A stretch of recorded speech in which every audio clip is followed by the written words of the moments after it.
दोस्तों, मैं हाजिर हूं एक नए वीडियो के साथ। इस वीडियो को बनाने का पर्पज है कि ड्यू डेट्स बदल गई हैं। जो ड्यू डेट सरकार ने पहले अनाउंस की थी वो बदल गई हैं। इंटरेस्ट के कैलकुलेशन का सिस्टम बदल गया है। तो आपको अगर फरवरी से अगस्त की रिटर्न फाइल करनी है तो आप ये वीडियो जरूर देखें। आप पाएंगे कंप्लीट डिस्कशंस। ड्यू डेट के बारे में मैं जो ये वीडियो बना रहा हूँ इसको मैंने 6 भागों में बांटा है। सबसे पहले हम डिस्कस करेंगे एसएससी जिनकी टर्नओवर 5 करोड़ से अधिक है, एसएससी जिनकी टर्नओवर 5 करोड़ तक है जो स्टेट लिस्ट ए में आते हैं, एसएससी जो स्टेट लिस्ट बी में आते हैं जिनकी टर्नओवर 5 करोड़ तक की है, जीएसटीआर 1 जो मंथली फाइल करते हैं, जीएसटीआर 1 जो क्वार्टरली फाइल करते हैं, और लास्ट में जुलाई 2017 से लेके जनवरी 2020 तक की रिटर्न के लिए। तो मैं फिर से याद दिलाना चाहूंगा, टर्नओवर मीन्स यहाँ एग्रीगेट टर्नओवर, उस बात को हमेशा ध्यान रखें। और अगर आप फरवरी और मार्च की रिटर्न फाइल कर रहे हैं तो आपको एग्रीगेट टर्नओवर देखनी है 2018-19 की, और इसी तरह आप अगर अप्रैल, मई, जून, जुलाई, अगस्त की रिटर्न फाइल कर रहे हैं तो आपको टर्नओवर देखनी है 2019-20 की। तो 5 करोड़ के जो एसएससी हैं जो 5 करोड़ से अधिक की टर्नओवर रखते हैं उन एसएससी के लिए ड्यू डेट में कोई बदलाव नहीं किया गया है। जो 24 जून की रिलैक्सेशन डेट आई थी, डेट वैसे ही रखी गई है, और उसके बाद के पीरियड के लिए भी कोई रिलैक्सेशन नहीं है। मई की ड्यू डेट जो 27 जून कर दी गई थी वो अभी भी 27 जून है। एक छोटा सा बदलाव जरूर किया गया है और बेनिफिशियल बदलाव है। इस बदलाव के तहत सरकार ने अब कहा है कि आपको जो इंटरेस्ट देना है वो आपको ड्यू डेट से 18% नहीं देना है। हमने जो रिलैक्स किया था 15 दिन, उसका इंटरेस्ट आपको नहीं देना है, और 15 दिन के बाद का जो पीरियड है उसका इंटरेस्ट आपको 9% ही देना है अगर आप रिटर्न 24 जून तक फाइल करते हैं। तो अगर आप रिटर्न 24 जून के बाद फाइल करते हैं तो 24 जून तक 9% कैलकुलेट करेंगे और उसके बाद का पीरियड का 18% कैलकुलेट करेंगे। लेकिन दोस्तों, मैं बताना चाहूंगा आपको, ये जो रिलैक्सेशन दिया गया इंटरेस्ट का, ये सिर्फ इंटरेस्ट के लिए ही दिया गया है, ये लेट फी के लिए नहीं दिया गया है। लेट फी आपको ओरिजिनल डेट से ही कैलकुलेट करनी होगी। सर्कुलर 141 में ये सारी बात क्लियरिफाई की गई है। सर्कुलर ने ये एग्जाम्पल भी डिस्कस किया है कि अगर आपको मार्च की रिटर्न फाइल करनी थी और आपने 2 मई तक फाइल कर दी, 15 दिन खत्म कब हो रहे हैं दोस्तों? 15 दिन खत्म हो रहे हैं 5 मई को, तो 2 मई तक आपको कोई इंटरेस्ट नहीं देना है।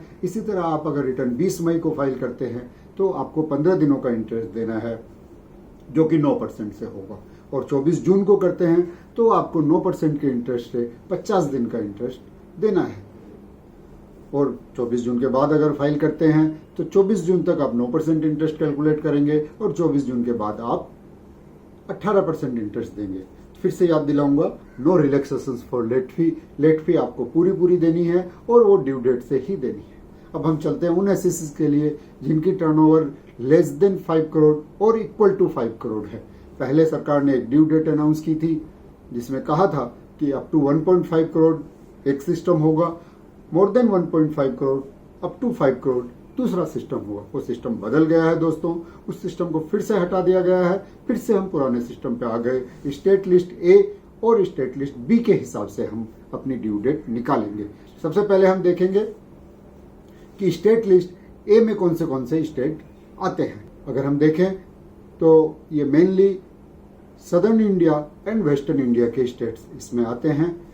टोटल इसमें आप पाएंगे 10 स्टेट और 4 यूनियन टेरिटरी है। इनके लिए जो ड्यू डेट है उसमें कुछ बदलाव किए गए हैं, लेकिन फरवरी की रिटर्न के लिए कोई बदलाव नहीं किया गया है।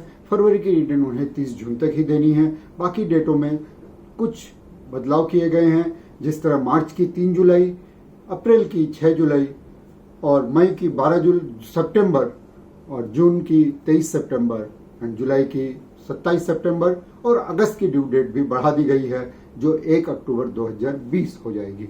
दोस्तों, मैं बताना चाहूंगा, अगर आप ये सारी रिटर्न 30 सितंबर तक फाइल करते हैं तो आपको 9% इंटरेस्ट देना है।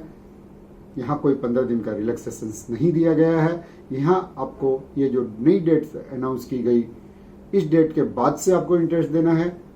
और अगर आप 30 सितंबर तक रिटर्न फाइल नहीं करते हैं तो बाद के पीरियड के लिए आपको 18% इंटरेस्ट देना होगा, लेकिन लेट फी ड्यू डेट से लगेगी। अब हम चलते हैं स्टेट बी लिस्ट में। इसमें 18 स्टेट्स आते हैं और 4 यूनियन टेरिटरी आती है। इन स्टेट के लिए जो ड्यू डेट है वो यूजुअली 2 दिन बाद होती थी, लेकिन अभी कई केसेस में ड्यू डेट 3 दिन बाद रखी गई है। तो हम लिस्ट देखते हैं, लेकिन फिर से याद दिलाना चाहूंगा ये लिस्ट ए और बी सिर्फ उन एसएससी के लिए हैं जिनकी टर्नओवर 5 करोड़ तक की है। फरवरी की रिटर्न हमें 30 जून तक फाइल करनी है, मार्च की 5 जुलाई, अप्रैल की 9 जुलाई, मई की 15 सितंबर और जून की 25 सितंबर, जुलाई की 29 सितंबर और अगस्त की रिटर्न भी बढ़ा दी गई है जो 3 अक्टूबर तक हमें फाइल करनी है। इंटरेस्ट का कैलकुलेशन सेम रहेगा। हम एक एग्जांपल से समझते हैं। ये स्टेट ए लिस्ट का एसएससी है और मार्च की रिटर्न इन्हें 3 जुलाई तक फाइल करनी थी। अगर ये 22 जून को फाइल करते हैं तो कोई इंटरेस्ट नहीं। अगर ये 22 सितंबर को फाइल करते हैं तो 72 डेज जो कि 3 जुलाई तक खत्म होता है वहां तक कोई इंटरेस्ट नहीं। उसके बाद 81 डेज के लिए इन्हें 9% इंटरेस्ट देना है। अगर ये रिटर्न 22 अक्टूबर को फाइल करते हैं तो इन्हें 1 अक्टूबर से 22 दिन के लिए 18% का इंटरेस्ट देना पड़ेगा। इसी तरह अगर ये जून की रिटर्न फाइल करते हैं तो जून की ड्यू डेट 23 सितंबर पड़ रही है स्टेट ए लिस्ट के लिए, तो 28 अगस्त तक इन्हें कोई इंटरेस्ट नहीं। 28 सितंबर तक इन्हें 5 दिन का इंटरेस्ट 9% से, और 28 अक्टूबर को अगर फाइल करते हैं तो 7 दिन के लिए इन्हें 9% और 28 दिन के लिए इन्हें 18% इंटरेस्ट देना हो। फ्रेंड्स, अब हम चलते हैं जीएसटीआर 1 की ड्यू डेट पे। जीएसटीआर 1 की ड्यू डेट में भी फर्दर रिलैक्सेशन दिया गया है। सारे मंथ की ड्यू डेट को बढ़ा दिया गया है, लेकिन इसमें भी कहा गया है कि अगर हम ये रिटर्न ये जो डेट बढ़ाई हुई डेट है या हम नई डेट को कंप्लायंस डेट भी कह सकते हैं, इस कंप्लायंस डेट तक अगर आप रिटर्न देते हैं तो आपको कोई लेट फी नहीं लगेगी। लेकिन अगर आप इसके बाद रिटर्न देते हैं तो आपको ओरिजिनल डेट से लेट फी लगेगी। तो अगर आप ये रिटर्न टाइम से नहीं फाइल कर रहे हैं तो आपको हेवी लेट फी देनी पड़ सकती है। तो प्लीज एक डेट को ध्यान में रखें। फरवरी के लिए डेट नहीं बढ़ाई गई थी क्योंकि 11 मार्च की डेट 20 मार्च के पहले खत्म हो गई थी। मार्च की डेट की रिटर्न की डेट बढ़ाई गई है 10 जुलाई, अप्रैल के लिए 24 जुलाई, मई के लिए 28 जुलाई और जून के लिए 5 अगस्त रहेगी। जुलाई की डेट से कोई एक्सटेंशन नहीं है जो 11 अगस्त को ड्यू होती है और 11 अगस्त को ही हमें फाइल करनी है। अब हम चलते हैं क्वार्टरली रिटर्न फाइलर के लिए। जनवरी टू मार्च की जो क्वार्टरली जीएसटीआर 1 है वो हमें फाइल करनी है 17 जुलाई तक, और अप्रैल टू जून की जो जीएसटीआर 1 है वो हमें फाइल करनी है 3 अगस्त तक। तो ड्यू डेट में रिलैक्सेशंस हैं जीएसटीआर 1 के लिए, लेकिन अगर ये डेट पार होती है तो आपको लेट फी ओरिजिनल डेट से देनी है। दोस्तों, मैं बात बार बार कह रहा हूँ, इसलिए कह रहा हूँ कि ऐसा हो सकता है कि अगर आप ये डेट मिस करते हो तो आपको एक रिटर्न के लिए 10-10 हजार रुपये की लेट फी भी देनी पड़ सकती है। तो आपसे अनुरोध है, डेट को ध्यान रखें और सही से कंप्लाई करें। जुलाई 2017 से जनवरी 2017 की रिटर्न के लिए लेट फी अनाउंस कर दी गई है। अगर ये नील रिटर्न होती है तो लेट फी नहीं लगेगी।